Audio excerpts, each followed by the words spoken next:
Ceci est un livre audio autogénéré par Google. Pour comprendre. Pour comprendre, collection dirigée par Jean-Paul Chagnolot. L'objectif de cette collection Pour comprendre est de présenter en un nombre restreint de pages, 176 à 192 pages, une question contemporaine qui relève des différents domaines de la vie sociale. L'idée étant de donner une synthèse du sujet tout en offrant au lecteur les moyens d'aller plus loin, notamment par une bibliographie sélectionnée. Cette collection est dirigée par un comité éditorial composé de professeurs d'université, de différentes disciplines. Ils ont pour tâche de choisir les thèmes qui feront l'objet de ces publications et de solliciter les spécialistes susceptibles, dans un langage simple et clair, de faire des synthèses. Le comité éditorial est composé de Maggie Albet, Jean-Paul Chagnolot, Dominique Chateau, Jacques Fontanelle, Gérard Marcoux, Pierre Muller, Bruno Péquignot, Denis Rolland. Dernière parution. Gérard Petitpré, La Constitution du 4 octobre 1958 de AAX, 2014. Charlotte Gray, Street Art et droit d'auteur. À qui appartiennent les œuvres de la rue, 2014. Patrice Vivancos, De la culture en Europe. De quoi est-il question quand nous agitons ce mot culture, 2014. Traoré Modibo, L'économie de développement, trajectoire, analyse et stratégie de développement, 2014. Gilbert Andrieux, Errare reine du ciel, suivi d'un essai sur le divin, 2014. Gérard Petitpré, Les années folles de la Ve République, 1988 à 2014, 2014. Walter Amdzro Saint-Hilaire, Fondements et méthodes en gestion appliquée, 2014. Jean-Marie Gillig, Histoire de l'école laïque en France, 2014. Jean-Baptiste Essahu, Les élections présidentielles aux États-Unis, 2014. Gérard Petitpré, Les 30 glorieuses de la Ve République, 1958 à 1988, 2014. Introduction. Les hommes naissent, jetés dans une existence qu'ils n'ont pas choisie. Ils tentent d'assumer leur vie selon leurs idées, leurs sentiments et leurs passions. Ils engendrent des enfants pour s'assurer une sorte de survie. Et inlassablement, les générations succèdent aux générations. Chacune se construit en rejetant une part de l'héritage reçu, et en apportant de la nouveauté. Ainsi se fait l'histoire humaine, depuis des millénaires.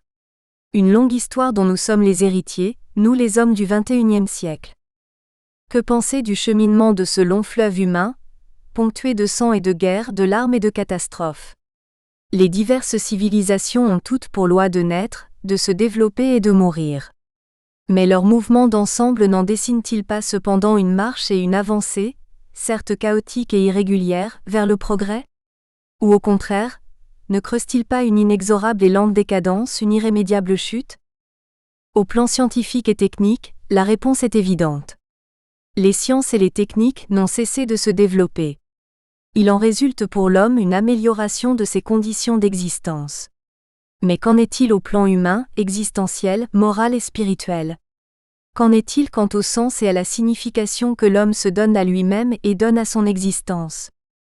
Ces questions ne sont pas seulement d'ordre académique, même si elles sont régulièrement posées à l'épreuve de philosophie du bac.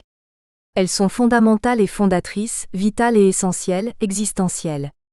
Chaque civilisation, chaque société, chaque homme se doit de les faire siennes. Car des réponses qui y sont apportées dépendent de la place que nous nous donnons dans le temps et l'espace, la conscience que nous avons de notre être, les projets que nous faisons pour notre futur, le sens que nous donnons à notre destinée. En ce début de XXIe siècle, nous vivons de profonds changements et de radicales ruptures dans tous les domaines de notre existence. L'économie se fait mondiale et globale en se jouant des frontières des États. La parole et l'action des politiques deviennent de plus en plus inaudibles et inopérantes. Les structures sociales traditionnelles éclatent, remplacées par les liens et les réseaux numériques. De nouvelles façons de vivre, d'aimer, de consommer se développent et remplacent les normes anciennes. Même le corps humain se transforme en s'artificialisant. L'individu du XXIe siècle voit surgir une civilisation nouvelle, celle des temps postmodernes, voire hypermodernes, qui relègue aux oubliettes du passé non seulement les civilisations anciennes mais aussi celles des temps modernes. Avec l'apparition de l'homme postmoderne, l'histoire humaine s'est accélérée, empruntant des chemins encore inexplorés, donnant à l'individu de nouveaux pouvoirs, lui faisant espérer des horizons jamais atteints jusque-là. Mais que penser de cette accélération de l'histoire? Quelles en sont les conséquences pour l'homme et pour l'humanité? De toutes ces transformations radicales, que reste-t-il de l'homme, de son être et de son existence, de son destin et de son futur? En clair, que penser du temps présent? Est-il de l'ordre de l'avancée et du progrès, ou de celui du retrait et de la décadence? C'est à cette question iconoclaste et réactionnaire, mais fondamentale et essentielle, que l'auteur a osé se confronter dans ce présent essai. Mais une époque ne peut être étudiée qu'en référence à celles qui l'ont précédée et qui l'ont préparée. Aussi, l'auteur s'est-il employé d'abord à analyser les principaux traits des deux époques qui ont marqué l'humanité avant la venue des temps postmodernes. En particulier, il a cherché à étudier comment l'homme se concevait dans le passé, et comment il se situait par rapport à la nature, au divin et au social. Aussi, dans une première partie, il s'attarde sur la représentation que l'homme se faisait de lui-même à l'époque antique, celle des grandes civilisations anciennes qui s'achèvent avec le Moyen-Âge chrétien. Dans une deuxième partie, il poursuit cette même recherche à l'époque moderne, qui débute avec la Renaissance et s'interrompt dans les années 80 avec la fin des Trente Glorieuses. La troisième partie étudie cette époque postmoderne dont nous faisons partie. De cette étude comparative, l'auteur en retire le sentiment douloureux qu'avec l'avènement de l'individu postmoderne, l'homme est en danger. Il risque de se perdre en rompant les liens constitutifs et vitaux qu'il entretenait jusque-là avec la nature, le divin et le social. Cherchant orgueilleusement à étendre et à affirmer son autonomie et son indépendance, il en arrive à se couper de ses racines. Ce faisant, il n'a de cesse de se déconstruire et de porter atteinte aux principes d'humanité. Il est donc urgent de réagir afin de sauver l'homme de l'hubris démesurée qui l'assaille et le détruit. Ce salut ne peut survenir que d'un sursaut de la conscience et de la volonté, rebelle et conservatrice à la fois, et décidée à relier à nouveau l'homme à ses fondations et à ses racines cosmiques, divines et culturelles. C'est le sujet de réflexion de la quatrième partie.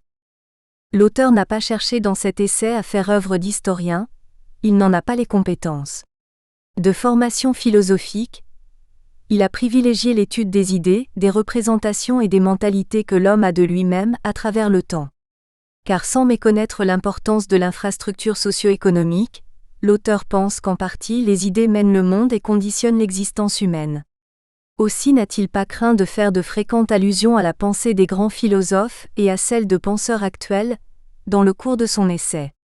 Les auteurs philosophiques ont marqué l'histoire humaine car ils ont su penser et exprimer avec intelligibilité et rationalité ce que les hommes ressentaient et éprouvaient, vivaient et expérimentaient. Première partie. L'homme ancien. L'époque de l'homme ancien couvre l'ère des grandes civilisations antiques qui apparaissent aux 4 millénaires avant Jésus-Christ. Elle s'achève en Occident avec la fin du Moyen-Âge chrétien, au XVe siècle. Elle se poursuit sans doute au-delà, pour des populations dont l'évolution se présente plus longue. L'homme ancien est un homme relié, en relation avec des êtres supérieurs à lui. Il vit au sein d'entités englobantes qui le dépassent et le dominent. Mais aussi par le fait même le fonde et l'assure, lui donne sens et signification, le cosmos, le divin, le groupe humain. Ainsi enraciné, l'homme antique dans l'acte de connaissance n'a qu'un rôle second et passif. Le monde et les dieux se révèlent à lui et se donnent à connaître. Ainsi sa vie morale ne peut être que d'hétéronomie, d'acceptation et de dépendance. Le sage ancien mène sa vie en harmonie avec le cosmos, les dieux et son groupe d'appartenance. Chapitre 1 – Un monde ordonné et divin. Un monde imprégné de divin. Pour l'homme ancien, l'univers est bien loin de lui apparaître comme une immense mécanique, froide et impersonnelle, infinie et illimitée, régie par des lois universelles et quantitatives.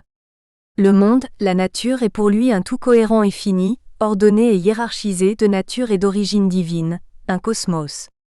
Le terme cosmos vient du mot grec kosmos qui signifie ordre. Pour l'homme antique, le cosmos c'est l'univers, le monde, la nature considérés comme un tout organisé, un ensemble harmonieux, un grand vivant divin. Non seulement les dieux sont à l'origine du monde, mais ils en constituent la texture, la structure et la vie. Ils sont à l'origine de toutes les formes de vie, ils en sont la sève et le sang, la trame et le noyau. Tout élément naturel est divin, et donc en quelque sorte sacré. L'homme ancien ne sépare donc pas le divin du terrestre, les dieux du monde, le sacré du profane. L'idée de la transcendance divine, de sa séparation d'avec le naturel que vont apporter les religions monothéistes, n'a pour lui pas de sens. Au mieux, elle lui est insensée car il ne conçoit qu'un seul ordre de réalité englobant la totalité des êtres, l'ensemble des étangs, les phénomènes naturels, les vivants terrestres, les dieux. Ces derniers ne sont pas transcendants au cosmos mais ils lui sont immanents, présents à l'intérieur du monde dont ils constituent la vie, le souffle, l'âme. L'homme ancien est par nature panthéiste. Pour lui, tout grec pan est divin, grec théos. Le divin ne constitue pas un être personnel et distinct du monde. Tout au contraire, le divin est répandu dans le monde, il l'ordonne et le soutient dans l'être. Cette conception ne relève en rien d'une pensée primitive ou prélogique. Construite, structurée, enrichie, remaniée, elle s'exprime dans les grands mythes antiques et en particulier dans la très riche mythologie grecque. Ainsi, au 8 avant JC, le grand poète Hésiode relate dans sa Théogonie la naissance des dieux, leur lutte pour le gouvernement du monde, la création des hommes et l'établissement du règne ordonné du dieu suprême Zeus. D'une façon plus générale, tous les mythes antiques racontent comment le monde des hommes est enchanté par les dieux et les déesses dont les passions et les amours donnent les clés de compréhension de la vie des hommes et des phénomènes naturels. C'est le sens profond du grand poème d'Homère qui, au 8 siècle avant JC, écrit à l'apostrophe Odyssée, qui relate les aventures de son héros Ulysse.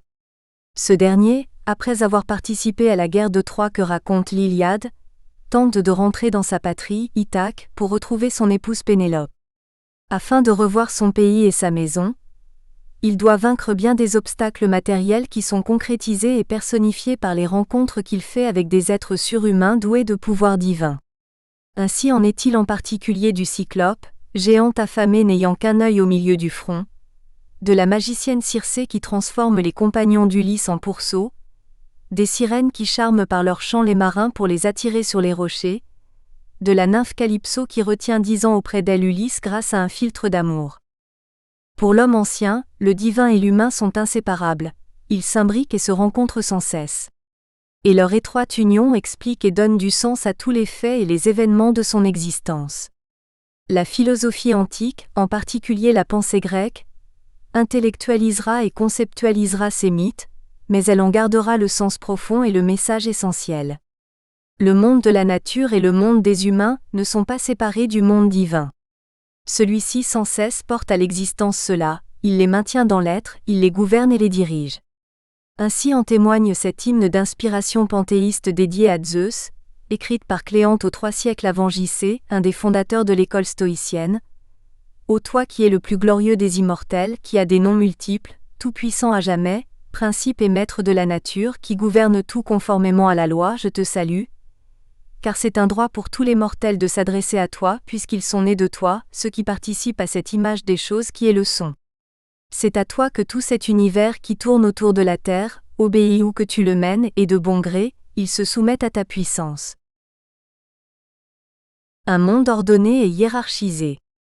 Divin, le monde est gouverné et régi selon un ordre sacré qui ne peut être que beau, bon et harmonieux. Cet ordonnancement est celui que lui insuffle la raison divine qui en est comme l'âme, et le logo divin qui en est comme le souffle. Animé par une âme divine, le monde ne peut être qu'un grand vivant, un ensemble parfait, fermé et complet en lui-même, ordonné et hiérarchisé. Il se présente comme une sorte de grand organisme autosuffisant et harmonieux, plus beau et plus perfectionné que toutes les inventions humaines. En lui, chaque élément, chaque vivant a sa place attitrée et son rôle dédié. Chaque vivant n'existe et ne travaille que pour l'harmonie et la perfection de l'ensemble, oubliant sa particularité et sa singularité. Une vie commune et un destin identique animent tous les êtres, les faits et les phénomènes qui communient à la même source divine. C'est ce que les philosophes stoïciens appellent la sympathie universelle, croyance intellectuelle qui est au cœur de leur pensée que Jean Brun décrit ainsi. La théorie de la sympathie universelle a non seulement une portée physique, dans la mesure où elle couronne une théorie de la causalité, mais aussi une portée métaphysique et éthique. Une portée métaphysique en ce sens que puisque la sympathie des choses ne fait qu'exprimer la présence totale de Dieu dans un monde qui se ramène au fond à ce Dieu même, cette sympathie fondée en Dieu et par Dieu implique un finalisme de la nature supposant les bienveillants desseins d'une providence toute-puissante. Une portée éthique en ce sens que la vie du sage sera une vie qui aura su mettre l'harmonie au sein d'elle-même, et se maintenir en sympathie avec l'univers auquel elle participe. Durant le Moyen Âge chrétien, cette adhésion à la sympathie universelle se transformera en une vertu de confiance dans la providence divine qui gouverne toute chose et tout être avec amour et bienveillance, pour la parfaite réalisation du plan de Dieu. Il appartient aux chrétiens du Moyen Âge comme aux sages antiques, de découvrir l'œuvre de la providence ou de la raison divine en toutes choses et dans tous les événements. Il se doit de dépasser ce qui dans un premier temps lui apparaît accidentel, fortuit, contingent, pour en saisir la raison nécessaire d'existence, au niveau de la totalité du monde et de sa plénière harmonie. Et même ce qui peut lui sembler inutile, inconvenant et disgracieux doit être lu et accepté comme important, bienséant et harmonieux, à l'échelle de l'ensemble du cosmos. Et nécessaire pour le bon ordonnancement de ce dernier. C'est à ce regard élargi aux dimensions de l'univers qu'invite Épictète, 50 à 125, l'esclave grec affranchi, devenu un des principaux représentants de l'école stoïcienne, dans ses entretiens. Dieu a fait tout ce qui est dans l'univers et l'univers dans son ensemble, libre de contraintes et indépendant, mais il a fait les parties du tout pour l'utilité du tout. Les autres êtres sont dépourvus de la capacité de comprendre l'administration divine, mais le vivant raisonnable possède des ressources intérieures qui lui permettent de réfléchir sur cet univers, sur le fait qu'il en est une partie et quelle sorte de partie, et que c'est un bien pour les parties de céder au tout. 2. C'est le même conseil que donne le grand empereur romain Marc Aurèle, lui aussi fervent stoïcien, dans ses pensées. Tuyao, ou bien sous l'impulsion du principe directeur universel, ou bien par voie de conséquence. Ainsi la gueule béante du lion et le poisson et tout ce qui est désagréable, les épines, la fange, ne sont que des conséquences accessoires de ces choses d'en haut, véritables et sacrées. Ne te présente donc pas ces choses qui viennent par voie de conséquence comme étrangères à ce que tu vénères, mais remonte par le raisonnement jusqu'à la source de tout. Et un peu plus loin, il écrit à propos de la sympathie universelle qui court à travers tous les êtres, les unit et les rassemble, réfléchit souvent à la liaison de toutes choses dans le monde et à la relation des unes aux autres. En un certain sens, elles sont toutes tressées les unes avec les autres et toutes, par suite, sont amies les unes avec les autres. L'une, en effet, s'enchaîne à l'autre, à cause du mouvement ordonné du souffle commun et de l'unité de la substance. Il s'ensuit que ce cosmos complet et global, cohérent et total, est composé d'êtres complémentaires et hiérarchisés qui occupent toutes les possibilités de l'être et de l'existence. Chacun est appelé à jouer sa partition particulière, à sa place et à son rang, selon sa nature et son degré de perfection, afin d'assurer l'harmonie et la consonance de l'ensemble, la beauté et la perfection du tout. Chaque partie est appelée à occuper le lieu, qui est le sien afin que toutes les places de l'être soient occupées, afin que le tout soit complet, bien proportionné et bien équilibré. Il n'y a pas de place et de lieu pour le non-être et le mal. Tout en haut dans l'Olympe, les dieux règnent et assurent la stabilité et la pérennité du cosmos. Tout en bas sur Terre, le règne minéral, les végétaux et les animaux concourent à la subsistance des hommes, seuls êtres rationnels. Ces derniers qui partagent avec les dieux la raison, trouvent leur lieu au centre du cosmos. Et en cela, ils doivent reconnaître et adhérer à l'harmonie d'ensemble, la respecter, la conserver en y participant activement. Ainsi, ils remplissent le devoir confié à eux par les dieux, ainsi font-ils œuvre de piété. Ils manifestent de la sorte leur attachement aux dieux, ce qui est le sens étymologique du terme latin pieta, d'où vient le terme de piété. Cette répartition harmonieuse et équilibrée de l'ensemble des étangs qui donne naissance à un cosmos harmonieux, équilibré et beau, se retrouve dans le microcosme qui constitue l'homme. Celui-ci est un mixte, un mélange bien proportionné fait d'intelligence dont le lieu est la tête, de courage dont le siège est le cœur, de désir contenu dans le ventre. Il en résulte que l'humanité entière se compose de 3 catégories d'hommes. Ceux chez qui domine la pensée et l'intelligence qui sont faits pour commander, ceux qui cultivent le courage et vont à la guerre, ceux chez qui les désirs l'emportent et qui ne sont bons qu'à travailler pour subvenir aux besoins de tous. Une société ne peut être harmonieuse et durer que si les princes, les rois ou les empereurs disposent des moyens de commandement et font preuve d'autorité, de même qu'il est de la nature de l'intelligence de gouverner et de maîtriser le cœur et les désirs, que si les soldats doués de courage et de vaillance font la guerre et se sacrifient pour leur patrie. Et que si les esclaves, ces êtres à qui manque l'intelligence et le cœur, travaillent et accomplissent les tâches serviles et matérielles. Cette conception tripartite et inégalitaire de la société ne peut que heurter notre mentalité moderne et prise de justice et d'égalité.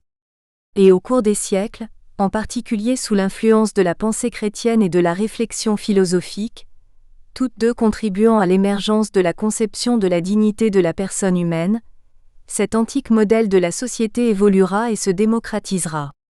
Il n'empêche que loin d'être aberrante et monstrueuse, il se fonde et prend sens dans une conception cosmologique et holistique du monde. Le particulier, l'individuel, n'a de sens, de place et de lieu, que compris dans un ensemble dont il n'est qu'une partie. Sa raison d'être n'est pas en lui mais dans le tout, au service de la totalité d'ensemble. Cette conception holistique explique que l'homme ancien n'ait pas connu le régime politique démocratique fondé sur l'égalité des droits et des devoirs de chacun. À l'exception de la particularité de la démocratie athénienne, d'ailleurs partielle et limitée dans le temps.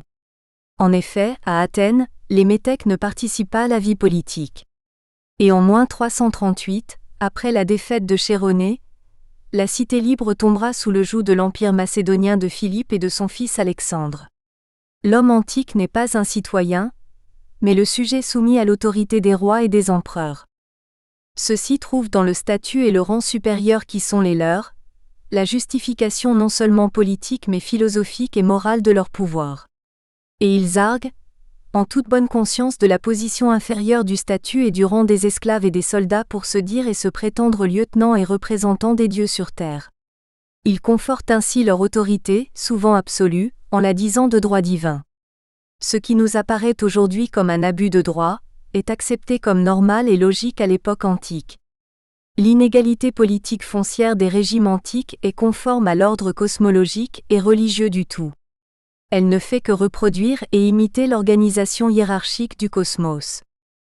Il en va de même de l'acceptation de l'esclavage dans la mentalité antique et de sa justification par les philosophes de ce temps, en particulier par le grand philosophe grec Aristote, 385 à 322, disciple de Platon, 427 à 347. Pour appréhender avec justesse et sans anachronisme ce statut qui fait de la personne humaine un être de non-droit, il faut là encore faire appel à la conception antique de l'ordre harmonieux car hiérarchisé du cosmos.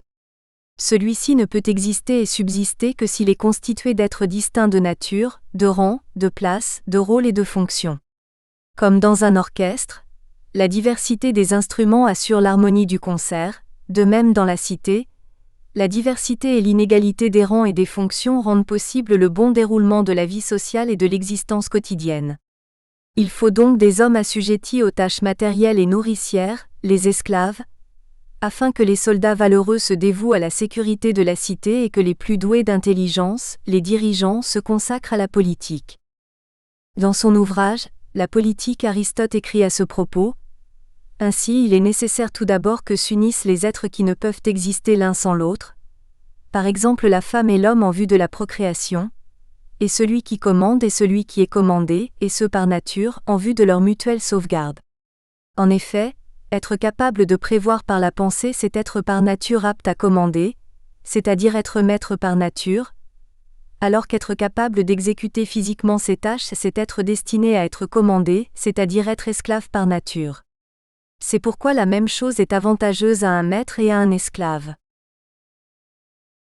Un monde gouverné par le destin et la providence. Dans ce monde antique divin et parfait, beau et harmonieux, ordonné et hiérarchisé, il n'y a pas de place pour l'accidentel, le fortuit et le contingent. Le hasard et le non-être, le mal et le manque n'ont pas de raison d'être, ils ne sont pas pensables et pensés. La raison divine, véritable âme du monde, coordonne l'ensemble des phénomènes et des êtres en vue de bien commun, en vue de l'harmonie du tout et de la perfection de l'ensemble. Chaque élément et chaque être n'agissent que selon leur rang et leur fonction. Rien n'arrive sans raison et sans nécessité. Tout est déterminé, à chaque instant, en vue de l'harmonie finale et totale. À propos de cette parfaite harmonie, Marc Aurèle écrit « Toutes choses s'enchaînent réciproquement et leur liaison est sacrée. En quelque sorte, aucune chose n'est étrangère à une autre, tout est coordonné en effet et tout contribue à l'ordre d'un même monde. Un seul monde résulte de tout, un seul Dieu est à travers tout, une seule substance, une seule loi qui est la raison commune à tous les êtres intelligents, une seule vérité. Dans ce monde, pas de place pour l'imprévu, le spontané, l'irrationnel. La même loi divine, une identique raison divine, actionne chaque élément et chaque être, les faisant intervenir à leur heure et à leur place, selon leur rang et selon leur fonction en vue de l'harmonie et de la perfection de l'ensemble du cosmos. Ce moteur universel, le destin, loin d'être une force tragique intervenant par effraction dans la réalité, constitue la loi universelle, la cause première, de tout ce qui advient dans le monde. Il est comme le nœud des causes, c'est-à-dire l'organisateur de toute vie, l'ordonnateur de tout phénomène. Rien n'arrive, ne surgit, n'existe que par lui. Il est la raison d'être de tout événement comme l'écrit Marc Aurèle. Cet événement qui vient à ta rencontre, il t'est arrivé, il t'a été coordonné, il a été mis en rapport avec toi, ayant été filé avec toi, dès le commencement, à partir des causes les plus anciennes. Quelque chose t'arrive ? Bien. Tout événement qui vient à ta rencontre a été lié avec toi par le destin et a été filé avec toi à partir du tout depuis le commencement. Quoi qu'il t'arrive, cela a été préparé d'avance pour toi de toute éternité, et l'entrelacement des causes a depuis toujours tissé ensemble ta substance et la rencontre de cet événement. Ce destin qui entrelace tous les êtres, les choses, les phénomènes et les faits, en vue de l'harmonie finale du tout, apparaît à l'homme antique comme l'expression de la volonté des dieux, comme leur providence bienveillante et bienfaisante. Et l'homme du Moyen-Âge chrétien n'aura aucune difficulté à l'identifier à la volonté de Dieu envers les hommes, à sa toute-puissante providence, à l'action de sa bonté et de sa prévoyance. Pour l'un et pour l'autre, cette providence octroie à chacun ce qu'il y a de meilleur afin qu'il remplisse sa fonction dans son rang. Elle les gouverne au mieux de ses intérêts particuliers, et surtout au mieux des intérêts de la totalité du monde. Elle veille sur chacun des êtres avec un soin constant et fidèle. Origène, 185 à 252-254, père de l'Église et fondateur de la célèbre école de théologie d'Alexandrie, écrit dans son ouvrage « Contre Cels » à propos du rôle de cette providence vis-à-vis des hommes. La providence a fait toute chose en premier pour le bien des êtres raisonnables. Les êtres raisonnables, parce qu'ils sont les plus importants, jouent le rôle des enfants mis au monde. Les êtres sans raison ou inanimés, celui du placenta produit en même temps que l'enfant. La providence pourvoit principalement au bien des êtres raisonnables, mais par voie de conséquences accessoires, les êtres sans raison profitent de ce qui est fait pour les hommes. Ainsi pour l'homme ancien qui comprend l'homme chrétien du Moyen-Âge, le monde est enchanté, le cosmos est vivant et divin. Loin d'être l'univers des modernes, matériel et mécanique, mu par des lois aveugles et impersonnelles, il est au contraire un immense organisme vivant, animé et intelligent.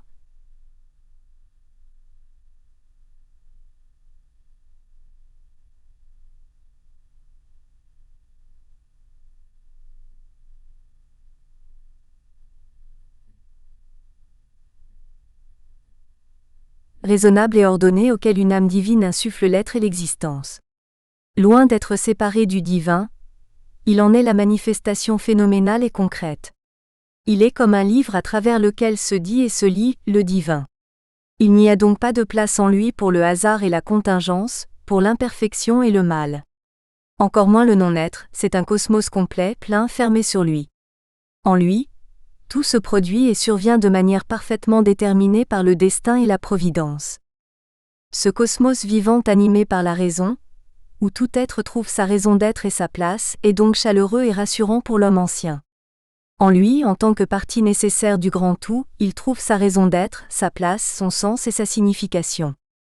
Il se découvre faire partie d'un grand ensemble au service duquel il est, mais qui le fonde et le soutient. Il ne se sent pas perdu et isolé dans son individualité et sa particularité, mais lié et relié avec tous les autres êtres.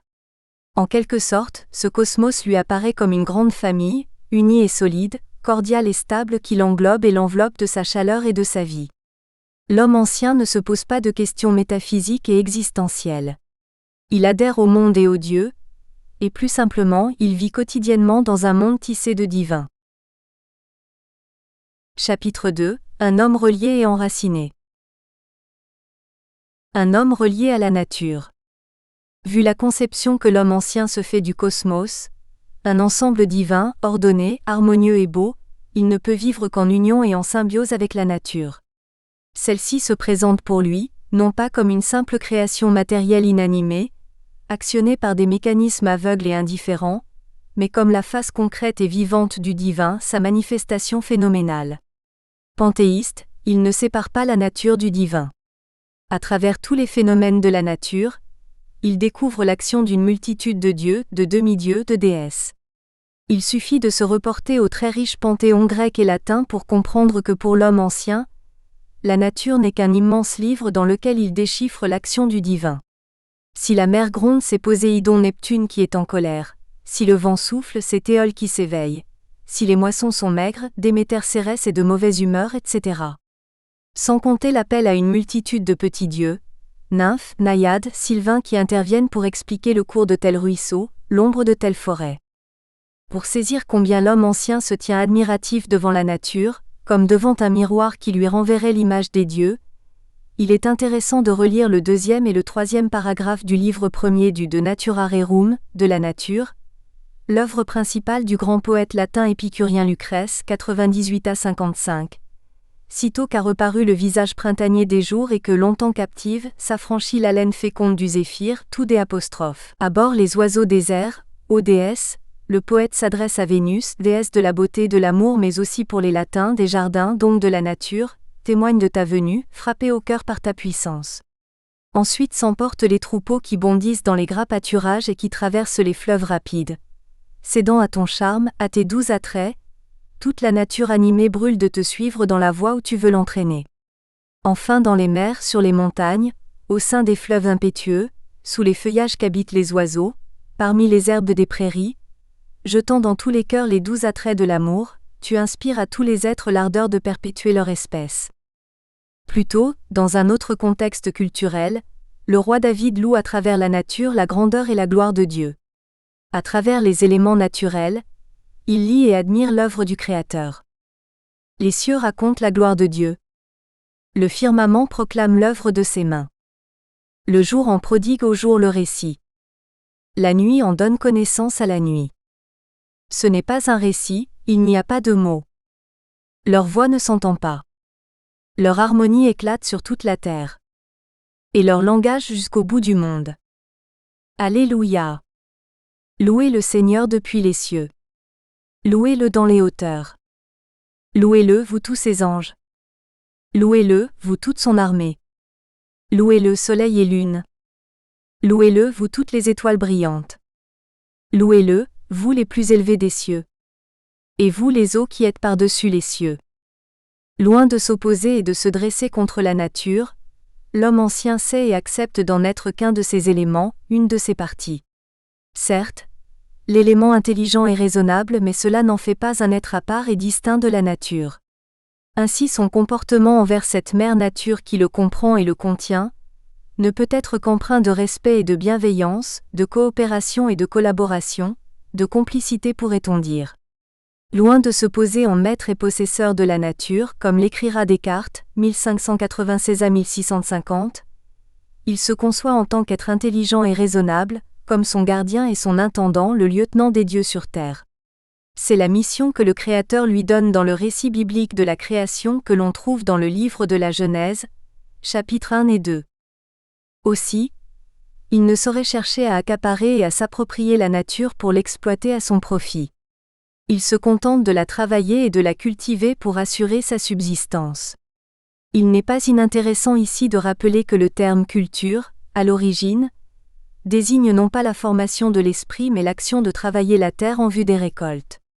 Ce terme vient du latin cultura, qui lui-même n'est pas sans rapport avec le terme cultus, qui lui désigne l'action de soigner, d'honorer. D'honorer ses parents et les dieux par un culte approprié. Cultiver la terre c'est donc la respecter, la labourer avec bienveillance et reconnaissance pour les fruits qu'elle donne. À propos de la signification première du mot culture, Hannah Arendt, 1906 à 1975, philosophe allemande disciple de K. Jaspers et de M. Heidegger, écrit dans son ouvrage « La crise de la culture », la culture, mot et concept, est d'origine romaine. Le mot culture dérive de colère, cultiver, demeurer, prendre soin, entretenir, préserver, et renvoie primitivement au commerce de l'homme avec la nature en vue de la rendre propre à l'habitation humaine. En tant que tel, il indique une attitude de tendre souci et se tient en contraste marqué avec tous les efforts pour soumettre la nature à la domination de l'homme. C'est pourquoi il ne s'applique pas seulement à l'agriculture mais peut aussi désigner le culte des dieux, le soin donné à ce qui leur appartient en propre.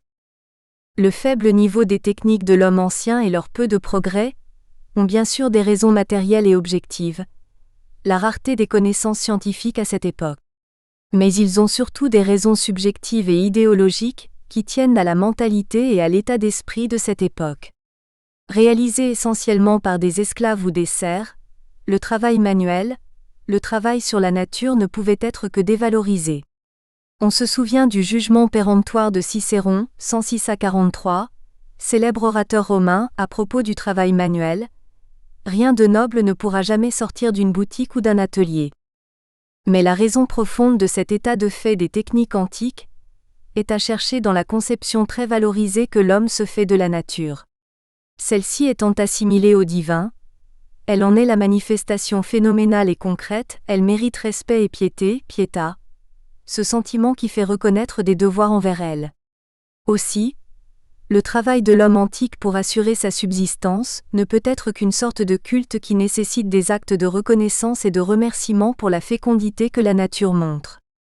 Dans cette optique, la culture du sol ne peut être une exploitation, une domination, encore moins une transformation et une agression qui la détruirait. Toute activité et toute technique qui viserait à la contraindre et à la modifier ne peuvent être que de l'ordre de la faute religieuse, du sacrilège. En cultivant le sol, l'homme antique rend un culte aux dieux et célèbre leur prodigalité. Il travaille la terre avec amour et respect, seulement pour survivre et se nourrir et non pour en devenir le maître et le possesseur. Les grands poètes antiques ont amplement chanté dans leurs œuvres cet amour et ce respect de l'homme antique pour la nature, sa reconnaissance envers elle. Notamment le grand poète latin Virgile, 70 à 19, dans ses bucoliques et ses géorgiques. Au tout début de la Renaissance, Ronsard, 1524 à 1585, épris de culture antique et lecteur de Virgile, exprime dans ses odes ce même sentiment de la nature et sa révolte face aux agressions que l'homme commence à lui faire subir. Citons quelques vers de son ode, contre les bûcherons de la forêt de Gastine. Écoute, bûcheron, arrête un peu le bras. Ce ne sont pas des bois que tu jettes à bas. Ne vois-tu pas le sang, lequel dégoûte à force? Les nymphes qui vivaient dessous la dure écorce? Sacrilège meurtrier, si on pend un voleur. Pour piller un butin de bien peu de valeur. Combien de feux, de fer, de mort et de détresse? Mérites-tu, méchant, pour tuer nos déesses? Ainsi l'homme ancien est-il en osmose et en symbiose avec la nature avec laquelle il est lié, et relié par de multiples liens. Il ne se conçoit pas face à elle. Nous espérons que vous avez apprécié cet aperçu. Pour continuer à écouter ce livre audio sur Google Play Livres, utilisez le lien dans la description de la vidéo.